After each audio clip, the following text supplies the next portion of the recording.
I think we're going to start with the presentation.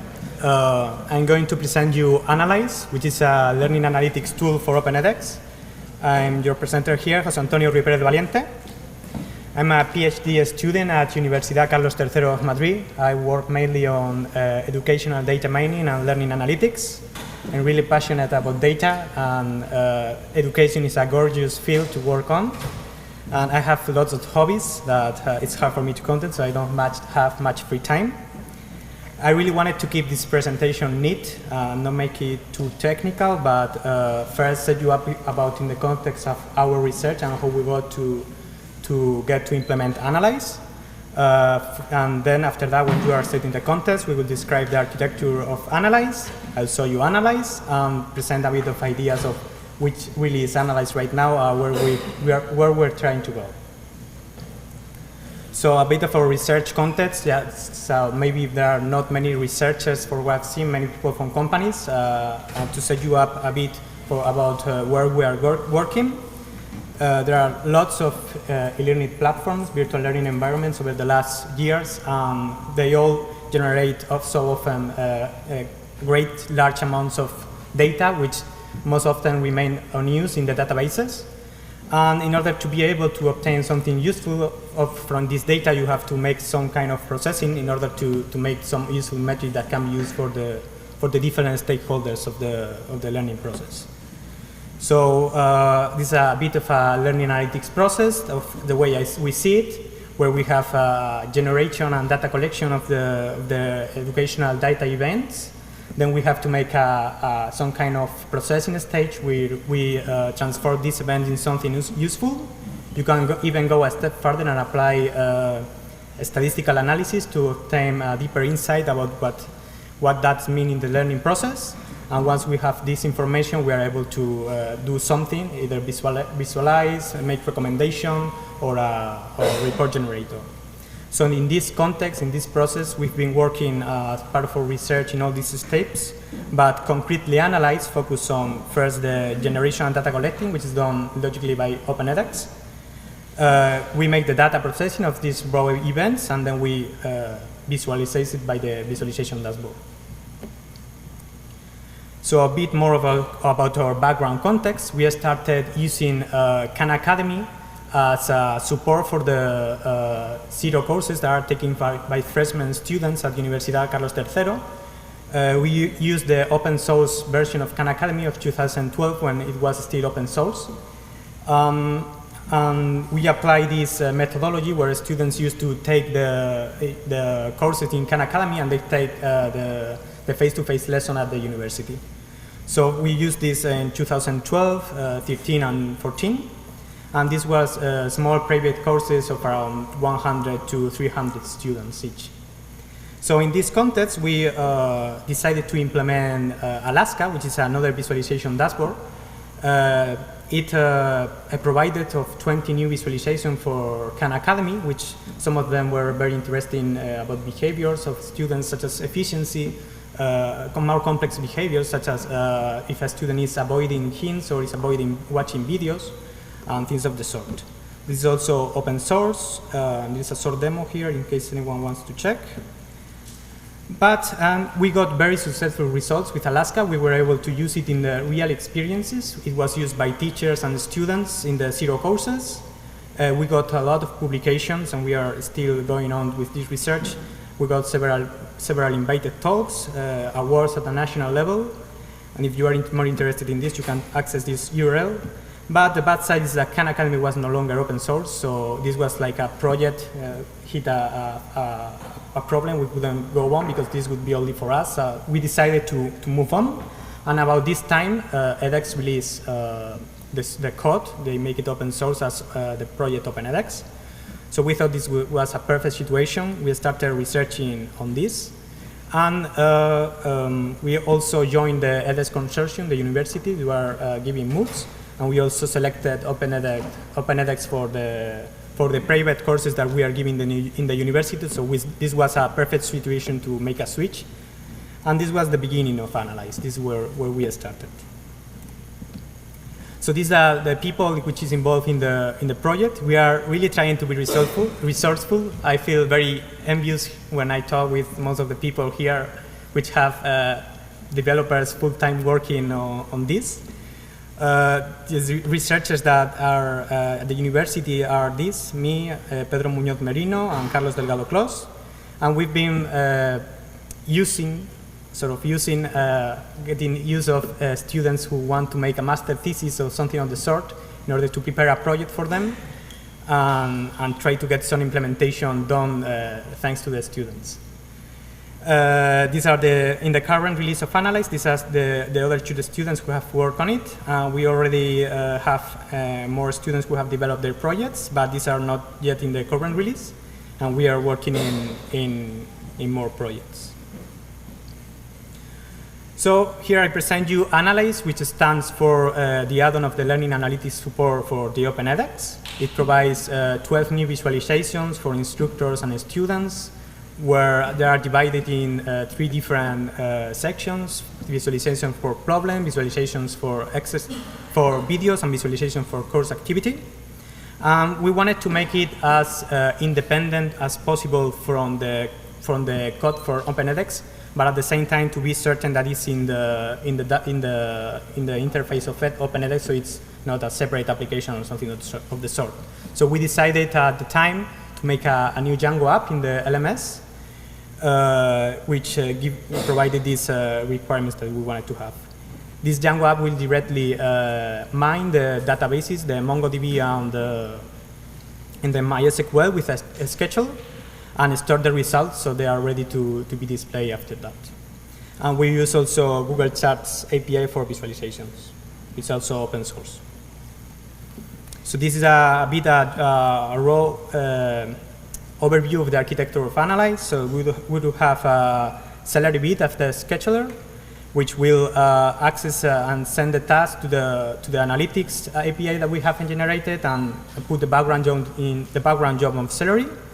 The API analytics will mine the MySQL and MongoDB, make the processing, and then through the models that we have developed for ANALYSE, store it back in MySQL, so it's very fastly accessible to represent the different visualizations. And then we have the front end, the visualizations. That would be the back end. The front end, we have visualizations individual, which are for each student of the course, for groups of students, and also for the class, for entire class. So students are able to watch only their own information. Instructors are able to watch everything. So they can use the application for more things, and students can use it mainly for self-awareness. So the Django app, which is for ANALYSE, also have their own static files, just templates, CSS, JavaScript code, etc. And every time a visualization is requested, we send an AJAX request to the business logic, which will access MySQL and so only the one that the visualization, the information that is requested. And the Google Charts, which is the API, the external API that we are using for visualizations. So you can also access more information here. This is the open source repo in GitHub. We have also made an evaluation and accessibility survey of the application, in which we got really good results on accessibility and also usability. Well, we put to 40 respondents to make tasks, and they had to be able to answer questions about the course in order to watch visualizations. Here is also a video demo, a short video demo of the app. And talking to you now about the experience where we have tested ANALYSE. It was a high school for education. I forgot to mention that here that in the European Conference on Technology Enhanced Learning, which was a month ago or so, it's one of the most important conferences in educational technologies. We won the second place in the Best Demo Award for ANALYSE. So in this MOOC of maths, it has the specificities that is for adult education. There was a project between this high school, CEPA Sierra Norte, in which they developed the contest, 28 videos and 52 exercises. And the Universidad Carlos III was in charge of making the configuration, support, putting in ANALYSE, and personalization of the Open edX instance. We use a flipped classroom methodology. We just knew that we won a pedagogic innovation award at UC3M because of the use of, for a high school in adult education, with the use of a MOOC technology, flipped classroom methodology, and also analytics.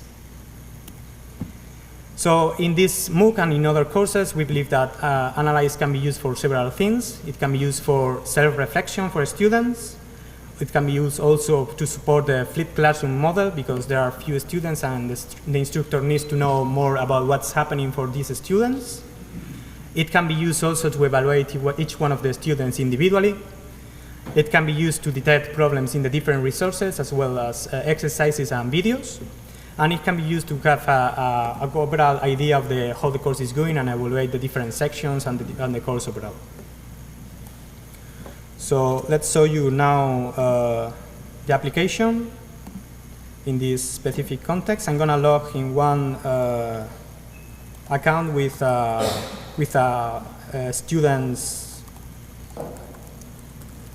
account in one browser, and in the other one with the instructor's account.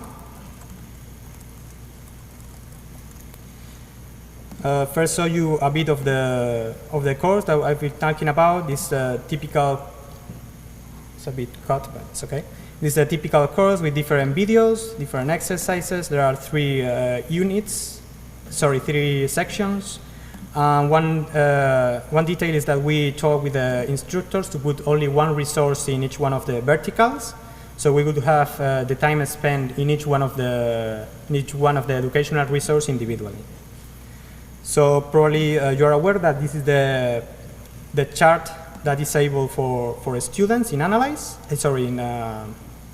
In Open edX, and we have here a new tab, which is the tab for the learning analytics, that we can access as a student, and we would be able to see each one of the visualizations, but for the student only. So we would have here, for example, the student grades, different visualizations. So the main difference with the instructor dashboard is that we are able to see our information. If we go to the instructor dashboard, we will see that there is a combo box in which we are able to select the different students of the course. So here I have a combo box. I can select the different students of the course. I could go to this same student, and we would see that it's the same information of this student. So a bit about the visualizations that are available. For example, we have the course summary, in which we are able to see in each one of the units the percentage of a student who has not done anything, who has failed, who has passed, who has achieved proficiency. We could be able to click in and see each one of the exercises separately. These are for the scores of the student. It's similar to what edX have already, Open edX have already. For example, we could see that this student has good grades on units and geometry, but bad grades in algebra, so maybe she's struggling in this for some reason. This chart would show us the percentage of time and the number of minutes that each student has spent in each one of the problems of the course. If we go to video visualizations, we would be able to see this first visualization, which provides the two metrics at the same time. The different video time, which could be like the progress from 0 to 100 that the student has made in the video. And the total video time would also include the repetitive parts that students are watching. So if we compare both columns, we'll have an idea if the student is repeatedly watching one section more than another. This is for all the course, but you can also, as the other graphs, search each one of the students individually. And you are able to see that some students, for example, this one, he's watched repetitively this video, and the others are 100%, which means that he only watched the video once, this kind of information. With this visualization, you are able to see which videos are watched repetitively, but not exactly what intervals are due. So this other one, you are able to see exactly that. You can watch in each one of the seconds of the course how many times this second of this interval has been watched. So this visualization, for example, follows the typical curve that most of the most of the videos has, which is a decreasing curve in which students start watching the video, but then they drop out.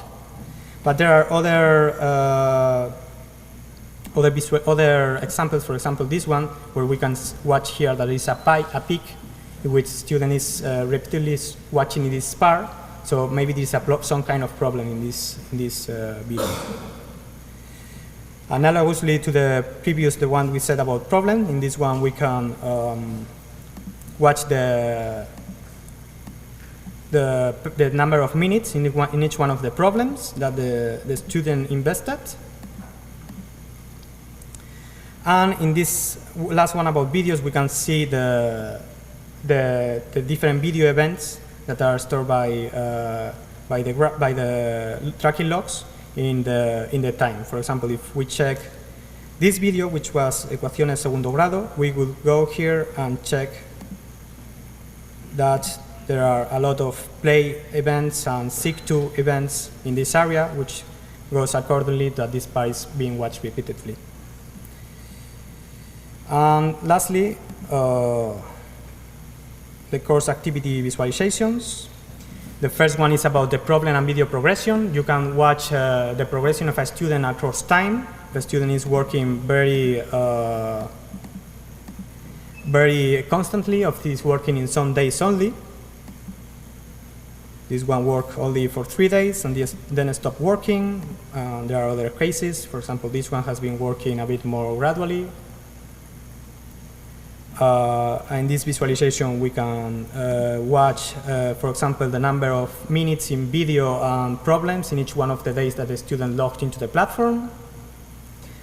And in this one, we can watch the number of course accesses for each one of the chapters. So, for example, if we remember, we had here a student which was called Gemma, which had problems in algebra. We can maybe use the other visualizations for support this. Maybe check here if this student accessed the algebra chapter to go to the same student. And we would see that indeed she accessed 10 times this chapter. So she did go to the chapter. And in this other visualization, which shows chapter time, we can also check here and go to this same student. So we would see that she has spent 61 minutes in the chapter. So probably she's somehow struggling in this chapter, and maybe the instructor wants to check this out and contact with her. And the last visualization is about the percentage of time and the number of minutes in each one of the intervals of the course. Sorry, in the time schedule intervals, in the morning, afternoon, or night. So these are the visualizations implemented in ANALYSE. These were just samples that I put here. So the present of ANALYSE is what you just saw. It's a learning analytics dashboard with 2 new visualizations. We have received interest from lots of institutions and researchers, but we, as I said, we don't have the manpower, we don't have developers hired to do this job. It can be used for instructors and students for several actions, as we saw, to detect problem in resources, to use it to support the flipped classroom methodology, to evaluate students. And of course, the limitations are very important. Right now, it does not scale well in the current release for lots of people. We have only tested in the case studio that I just presented. We need to update it to a newer release of Open edX. And of course, we have a list of minor bugs and things that we would like to improve. The future of ANALYSE, our main objective right now would be to provide a new stable release which scales decently well for small courses. We, from 200 students or something of the sort, we already have had a master thesis student doing an implementation, and we need to add it to a new release. We need to adapt it to the newer open release version of Open edX, and of course fix bugs and improvements. We also want to provide new parameters, a bit more complex, about the behavior of the students with the different contents of the course. We already had another master thesis doing this, which would be added to the newer release. And of course, we want to test it in more experiences. And eventually, we would like to make a simple recommendation system for Open edX with few rules, but some that we are certain, based on all the research that we've been doing in Khan Academy and open edX data, and also after applying all the statistical analysis in our research. So one last slide, if you are interested from a point of view of the institution, how UC3M is handling to provide MOOCs in edX and at the same time SPOCs in open edX, and how the university is organized. I'll be giving another talk in 15 minutes or something of the sort. Thank you very much for listening.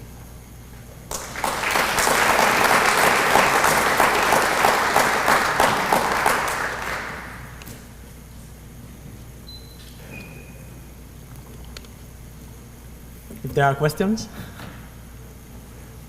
Yeah?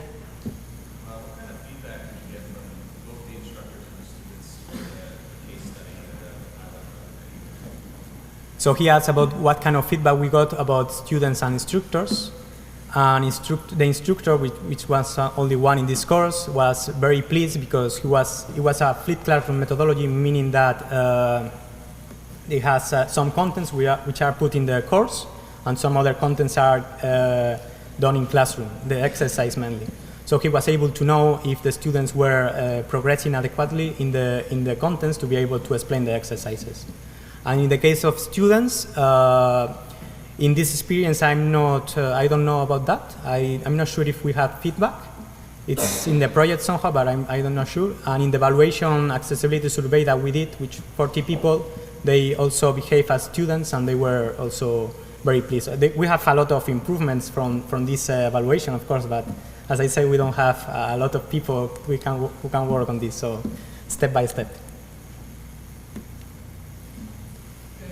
You showed in your graph with the analytics per subject. Is this subject hardwired into analytics, or you read it from the chapter name, or you read it from somewhere else, semantic tagging? You mean? He asked about we divide the analytics with a chapter, you said? You mean this? Yes, exactly. So these are the higher hierarchy of... yeah, it goes to MongoDB and gets the hierarchy from the course, yeah. Yeah? So you had two different modes of analysis. So there was kind of the group analysis across the whole class, and then you had kind of per student analysis. I was wondering if you had any thoughts about comparison between students or comparison across the whole class.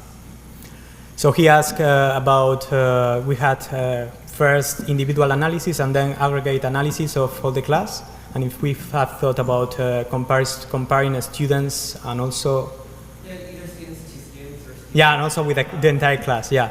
So probably you can first compare, we have not done that automatically, but you can switch from one student to another and compare them in the same graphic, so that probably can be useful too.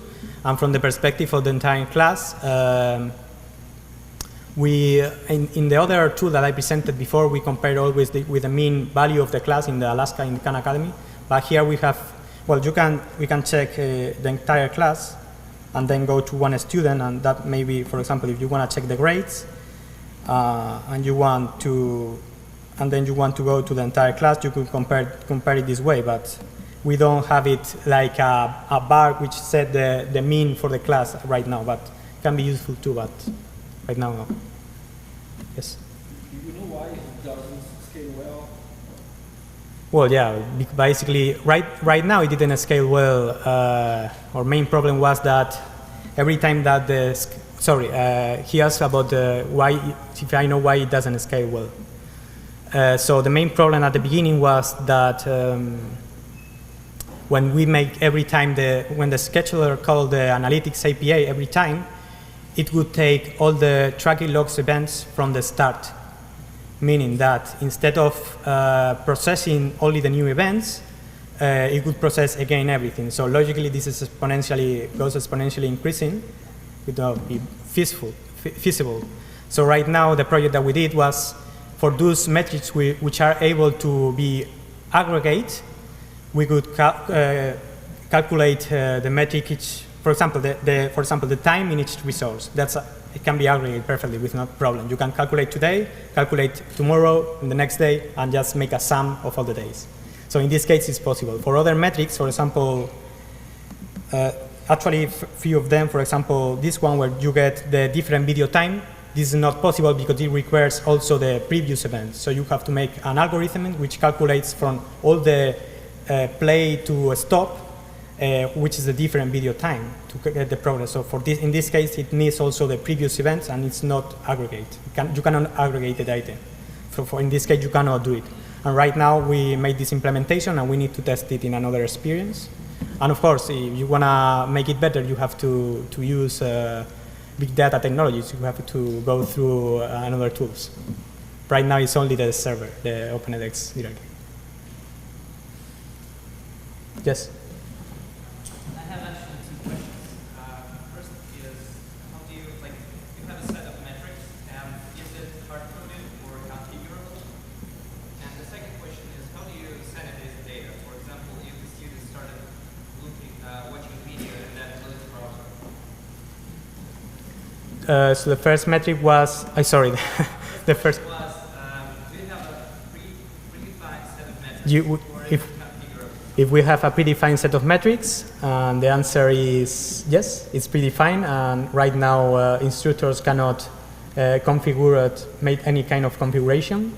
The idea was also to include visualizations per group, meaning if you want to watch groups of students, for example, in this case we made all the groups of students who got proficiency, pass, or fail, so you would be able to watch each of the visualizations per group, but this is not configurable right now. I think it shouldn't be very hard to do it, but right now it's not. And the other question was about if we... Data sanitization. Sorry, second? Data sanitization. So, for example, if a student started watching a video Yes. and closed the browser, Yeah, that's... the event is what the stop event was not. Well, actually, when you close the browser, I think there is a stop event.